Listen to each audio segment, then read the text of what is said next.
Warning. Some viewers may find the following video disturbing.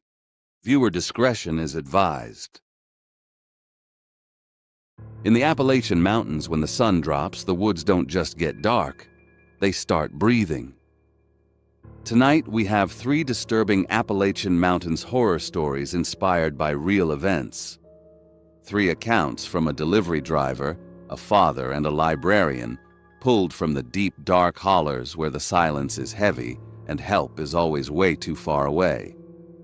First, a pizza delivery driver finds out the hard way that some sounds in the trees aren't birds, and they're getting closer with every turn. Next, a father realizes a strange discovery on his porch was just a distraction for the nightmare already standing in his hallway.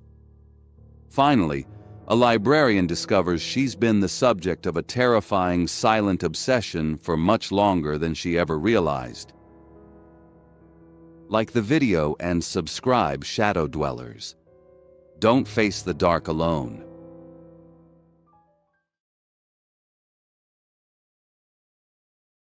Delivery drivers know the county better than the police do.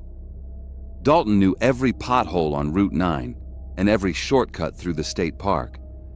But he didn't know this place. He shifted his 2006 Toyota Tacoma into low gear as the pavement finally gave up, turning into a jagged trail of loose shale and red clay.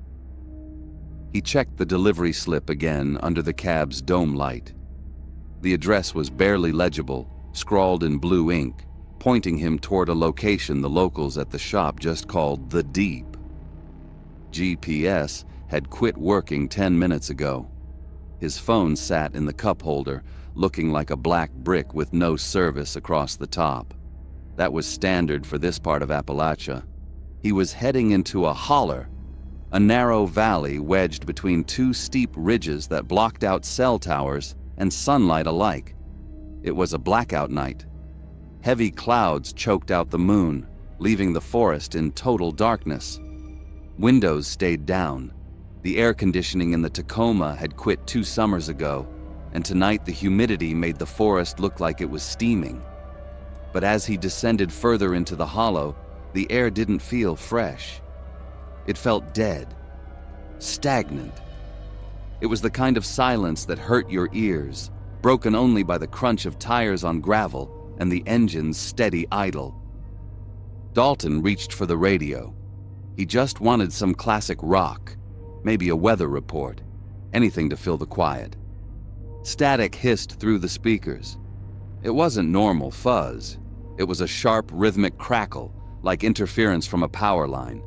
But there were no power lines out here. Dalton frowned and twisted the volume knob, trying to find a clear signal. He leaned back, one hand on the wheel, eyes scanning the tree line illuminated by his high beams. The trees here were ancient pines, their branches interlocking overhead to form a tunnel. Then he heard it. A whistle cut right through the engine noise. It was sharp, loud, and consisted of 3 distinct notes. Dalton slammed on the brakes. The truck skidded slightly on the clay before coming to a stop. He sat there for a moment, gripping the steering wheel. He turned the radio completely off. Silence rushed back into the cab, heavy and thick. "Hello?" he said.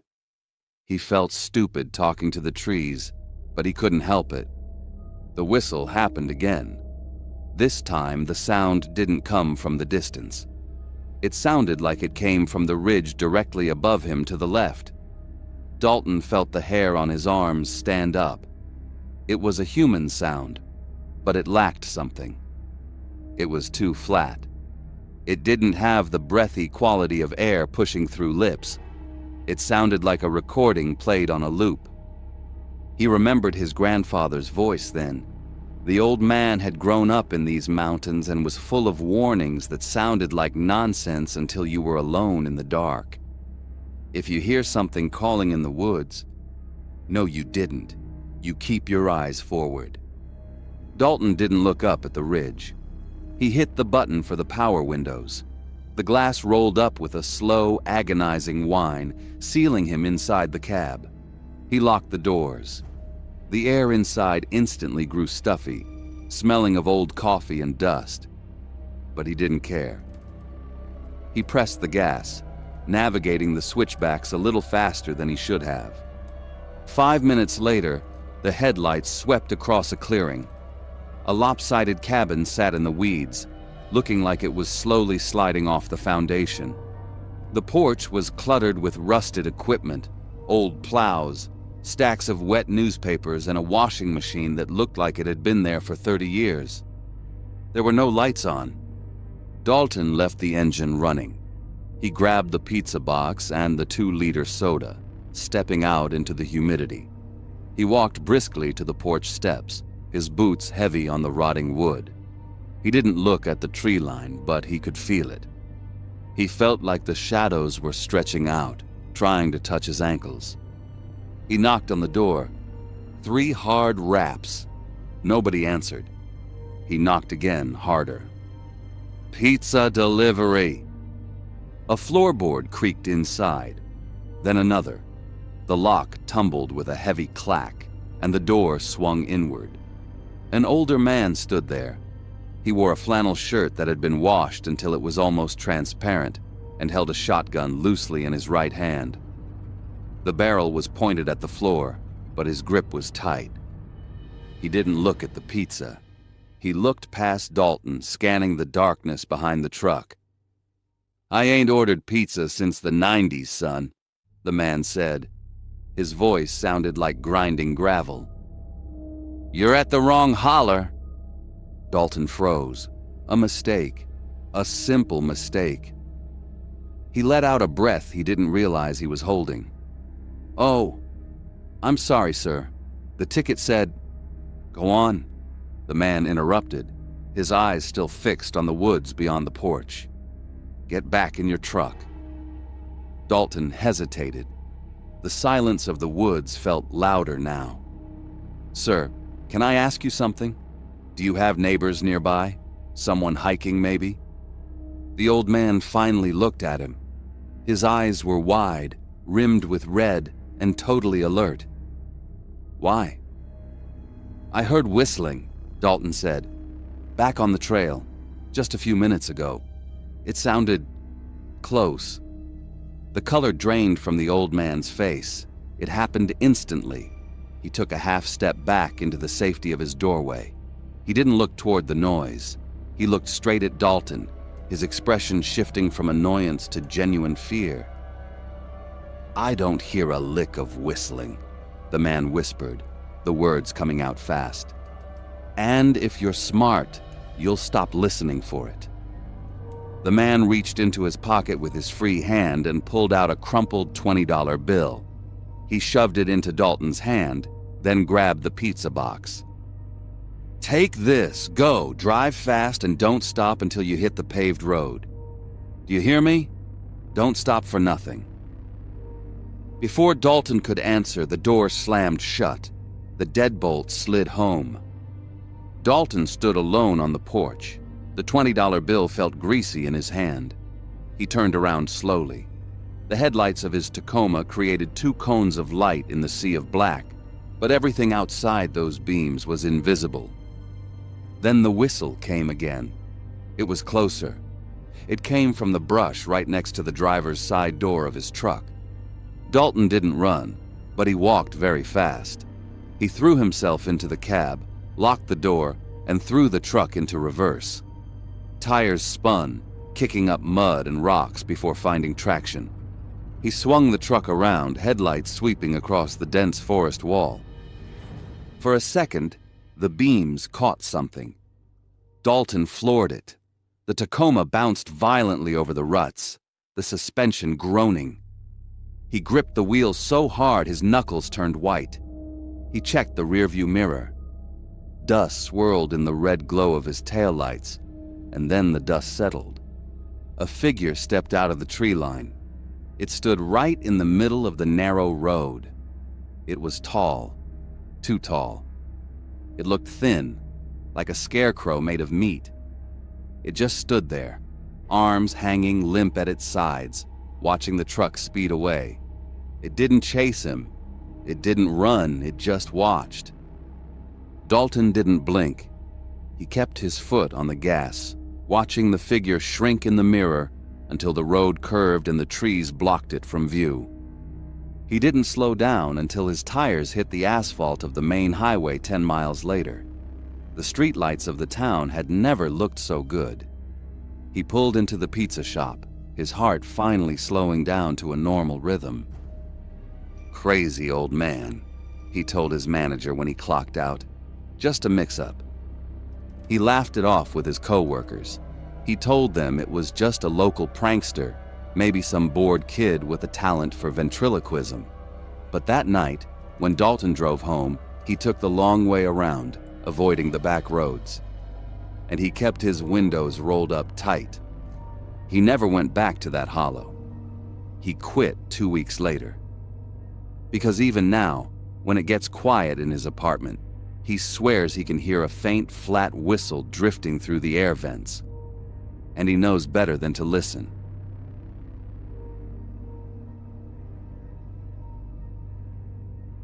"11:30 at night. That was always the time the house felt the biggest. Mark stood at the kitchen sink, scrubbing a lasagna pan that had been soaking since dinner. He had his AirPods in, volume up halfway. One of those sports podcasts was playing, 2 guys arguing about a missed field goal from Sunday's game. His hands were red from the hot water. The smell of lemon Dawn soap filled the air, cutting through the stale scent of dinner. He looked out the window above the sink. It was pitch black out there. The steam from the water had fogged up the glass, turning it into a mirror. He could only see his own reflection staring back, tired eyes, a gray t-shirt, the kitchen island behind him. He was alone downstairs. Sarah and the baby, Leo, had been asleep for an hour. The house was an old farmhouse in the foothills, miles from the nearest streetlight. Usually the isolation was peaceful. Tonight the silence outside the headphones felt heavy. Thump, thump, thump.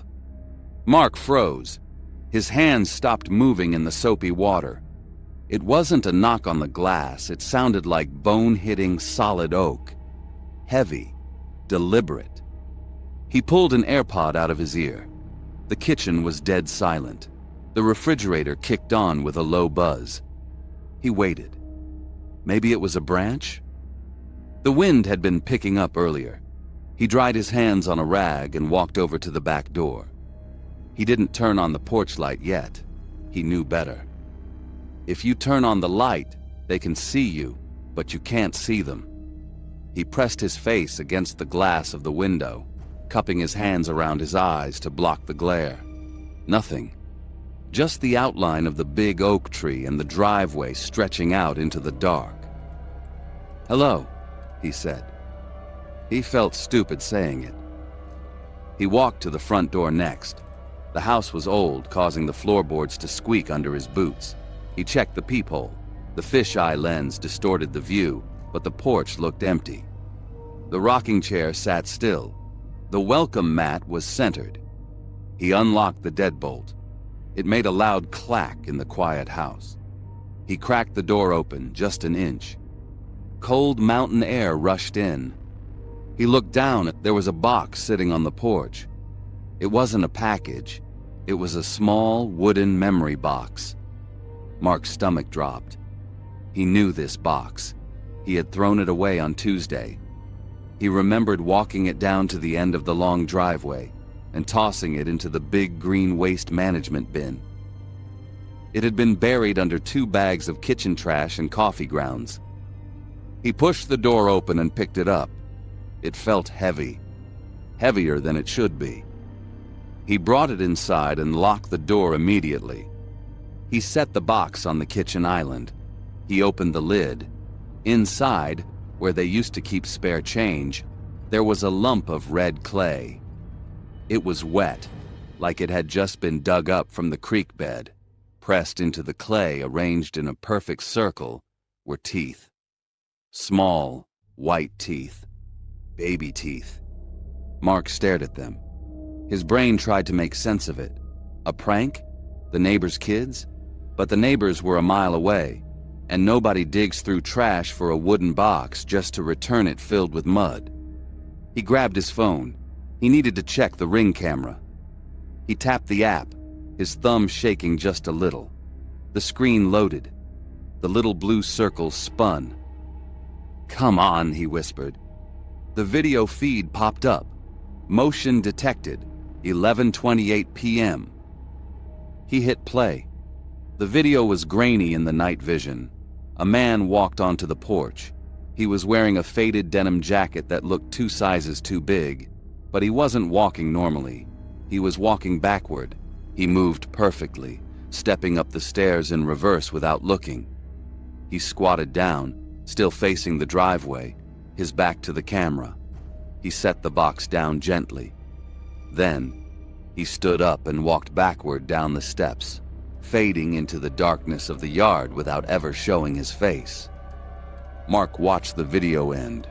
The timestamp was only 3 minutes ago. Then he noticed something on the screen. In the video, when the man was on the porch, the kitchen blinds were open. You could see Mark standing at the sink in the background. Mark looked at the sink. He looked at the layout of the room. When he was standing at the sink washing that pan, his back was to the mudroom door, the door that led to the side yard. Click. It was a soft sound like a latch lifting. It came from the hallway. Mark turned around slowly. The kitchen was bright, but the hallway leading to the bedrooms was in shadow.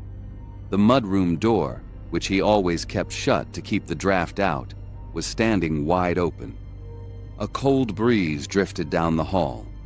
On the hardwood floor there were footprints, red clay, heavy, wet boot prints. They started at the mudroom door, went past the kitchen, and led straight to the nursery. Mark didn't scream. He didn't panic. A strange, cold calm took over. He grabbed the heavy cast-iron skillet from the drying rack. He walked down the hall. He stepped quietly, avoiding the squeaky board he knew was there. The nursery door was ajar. Mark pushed it open with his foot, raising the skillet. A man was standing over the crib. He was tall, skinny, covered in dirt. He smelled like wet earth and old sweat. He wasn't touching Leo. He was just leaning over the railing, staring down at the sleeping baby. The man didn't turn around. He just spoke. His voice was like gravel scraping together. "The land remembers," the man whispered. "My blood is in these floorboards." Mark's grip on the skillet tightened until his knuckles turned white. Every instinct screamed at him to swing, to crush this guy's skull. But Leo was right there. If the guy had a knife or a gun, making him panic could get the baby hurt. Mark took a breath. He forced his voice to be steady. He put on his dad voice, the one he used when he was explaining to a contractor that they couldn't park on the grass. "I hear you, buddy," Mark said. The man flinched. He turned his head slowly. His eyes were wide, too white in the darkness. His face was smeared with the same red clay. "I know this place has history," Mark said, keeping his voice level. "But you're waking up the kid. We can't do that." The man blinked. He looked confused. He seemed to be waiting for Mark to scream or attack. The calmness threw him off. "Why don't we step outside?" Mark gestured back toward the hall with his free hand. "I saw you left that box on the porch. That was thoughtful of you. Let's go look at it." The man looked at Mark, then back at the crib. Then he nodded slowly. "The box," the man mumbled. "Yeah, the box," Mark said. He backed out of the room, clearing the doorway. "Come on, show me." The man walked past him. He moved stiffly, like his joints were rusted. Mark followed him, keeping 5 feet of distance, the skillet raised behind his leg. They walked down the hall, past the mud footprints, and into the kitchen. Mark walked to the back door. He unlocked it and held it open. "Go ahead," Mark said. The man stepped out onto the porch. He looked down at the empty spot where the box had been. "It's not here," the man said. "It's on the front porch," Mark lied. "Go check." The man stepped off the back porch, his boots crunching in the gravel. He started walking around the corner of the house. Mark slammed the door. He threw the deadbolt. Then he threw the secondary slide lock. He ran to the front door and checked that lock. Secure. He ran back to the nursery, grabbed Leo out of the crib, and locked himself and the baby in the master bedroom with Sarah. "Call 911, he told her. "Now!" The police arrived in 15 minutes. They had dogs. They had spotlights that cut through the trees. They found the footprints. The trail of red clay went out the back door, across the yard, and into the dense woods at the edge of the property. About a half-mile deep in the forest, they found where he had been living. It was a dugout, a hole in the ground covered with a tarp and pine branches. Inside, they found wrappers from Mark's trash. They found a few of Leo's old toys that had been thrown out months ago, and they found a sleeping bag that was stiff with dirt. But they didn't find the man. The police said he was probably a squatter, maybe a drifter passing through on the freight trains. They said he was likely miles away by now. They filed a report. They took the box of teeth as evidence. Mark didn't care what they said. He moved the family to a motel that night. They sold the house 2 months later. He never told Sarah about the look in the guy's eyes. It wasn't anger. It was ownership. Sometimes when Mark is taking out the trash at their new house in the suburbs, he catches a whiff of wet earth and pine needles. He knows it's just the landscaping, but he still freezes. He still checks the camera feed. And he never ever turns his back to an open door.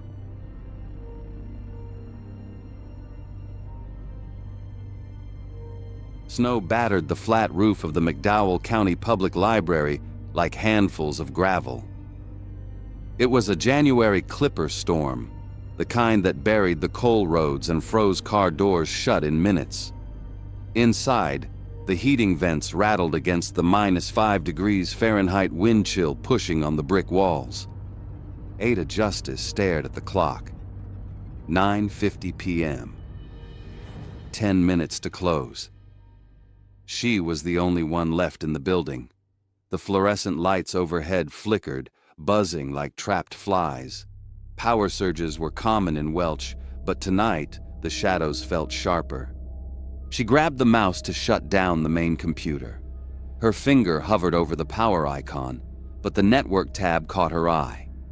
The Wi-Fi management portal was open. Normally the list was empty this late. Tonight, one connection was active.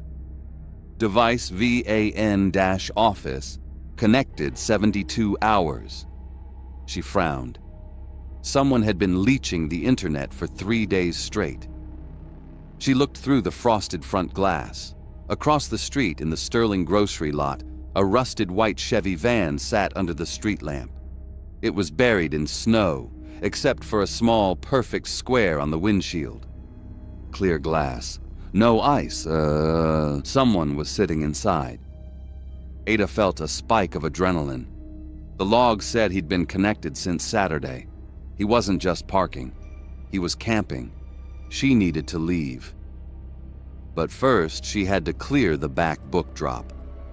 If she left the metal slot open in this weather, the mechanism would freeze solid. It was a simple task. Walk to the back, lock the bin, get out. She walked past the fiction section. Her boots squeaked on the hardwood. The library was dead silent. The heavy snow outside acted like soundproofing. She reached the staff-only workroom in the back. The air in here was freezing. She could see her breath. She stepped inside and stopped. The internal cabinet for the book drop was open. Lying on the metal shelf wasn't a stack of books. It was a mountain fox. Its head was severed, the body frozen stiff. Taped to the fox's forehead was a yellow overdue notice. Scrawled across the paper in black charcoal were numbers and a street name. Her home address. She spun around to the heavy steel door that led to the alley. It was standing wide open. Snow swirled into the room, piling up on the linoleum. But the door didn't just blow open. Wedged into the frame was the Oxford English Dictionary, Volume 2. 15 pounds of paper, jammed tight to keep the latch from clicking. He hadn't just broken in. He had propped the door so he could come back. Ada looked at the floor. Wet boot prints led into the library. They didn't lead back out. The man from the van wasn't in the lot. He was inside. Ada turned and sprinted. She didn't care about noise now. She ran toward the circulation desk. If she could get her keys, she could lock herself in her Subaru. She vaulted the counter and yanked open the drawer. Empty. Her purse was gone. Her keys were gone. In the center of the drawer was a single muddy handprint. The mud was still wet. She grabbed the landline. Her hands shook as she dialed 911. McDowell County 911. "I'm at the library," Ada whispered, crouching.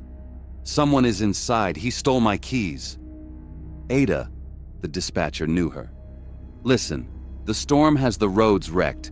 The deputy is coming from Indian Ridge, but he's 25 minutes out. You need to hide."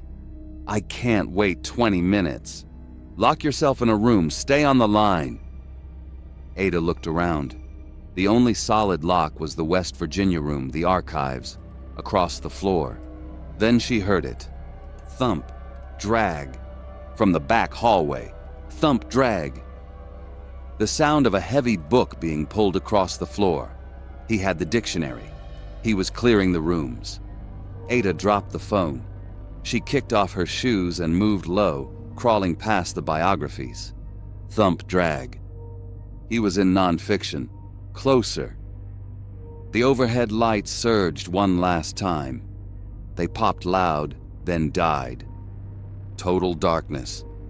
A second later, the red emergency exit signs kicked on. The library was bathed in a bloody, dim glow. Ada saw him. He stood near the children's section. Tattered camo vest, thick work pants. He was pale, gaunt, like a cave dweller. His eyes looked hollow in the red light. He wasn't looking at books. He was looking at her. "Found you," he rasped. Ada moved. She bolted for the front doors. She knew they were locked, but the crash bar would open them.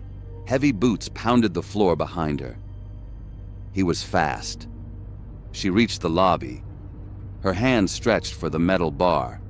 A weight slammed into her back. She hit the floor hard, sliding into a metal book cart. Hardcovers rained down on her head. He was on top of her instantly. He smelled of propane and unwashed skin. His hands clamped around her throat. "I've been watching you read to them," he whispered, spit hitting her cheek. "For months, Ada. It's time to go home." The pressure was immense. It wasn't like in the movies where you fight back. There was no air, no sound, just a ringing silence. She clawed at his wrists, her nails digging in, but his grip was iron. He didn't flinch. He just smiled, his teeth yellow in the red emergency light. Her vision began to tunnel. The edges turned gray, then black. The red exit sign above his head blurred into a smear of bloody light. She tried to buck him off, but her limbs felt like they were filled with lead. Her lungs burned. The panic flared one last time, hot and desperate, before fading into a cold, heavy nothingness. Somewhere far away, there was a sound, a crash, like glass shattering, then shouting. But it didn't matter, the darkness swallowed her whole. "Ada, can you hear me?" The voice was loud, too loud. Ada gasped, her body jerking upright. Pain exploded in her throat. She coughed, a dry hacking sound that tasted like copper. She was still on the lobby floor, but the weight was gone. A police officer was kneeling next to her. He had a heavy wool blanket wrapped around her shoulders. "You're okay," the officer said, keeping a steady hand on her back. "Take it slow. We got him." Ada looked around, her eyes adjusting. The front doors were gone. Shattered glass covered the floor like ice. The sheriff's cruiser was parked halfway into the lobby, its bull bar resting against the circulation desk. The headlights cut through the gloom. She looked toward the entrance. 2 deputies were hauling the man in the camo vest out through the broken frame. He was cuffed, limp, dragging his feet through the snow. "I was out?" she rasped. Her voice was a ruin. It hurt to speak. "About 5 minutes," the officer said. "We breached the door right as you went under. You're lucky, Ada. Another 30 seconds and—" He didn't finish the sentence. Ada didn't answer. She just buried her face in the scratchy wool blanket and wept. It wasn't a soft cry. It was the ugly, shaking sobs of someone realizing they are still alive. While the EMTs treated Ada for shock, investigators pried open the frozen doors of the white van across the street. It was a makeshift home. Inside, they found a propane heater, a greasy sleeping bag, and a shrine of items Ada had discarded in the trash. But the most chilling discovery was on the dashboard. A high-powered microphone and binoculars mounted on a tripod pointed directly at her circulation desk. He hadn't just been stealing Wi-Fi. He had been listening to her breathe for 3 days. Ada survived that night, but she is a statistical anomaly in the Appalachian dark. In McDowell County, the terrain is as dangerous as the people hiding in it. With only 8 deputies for every 10,000 residents, help is almost always 25 minutes away. In these mountains, time is a weapon. Strangulation is considered a critical lethality marker by criminologists. Once a predator puts his hands on your neck, you are 750% more likely to be murdered by him eventually. Most victims don't get a second chance. In a region where nearly 42% of homicides go unsolved, the monsters usually disappear back into the woods long before the lights can save you.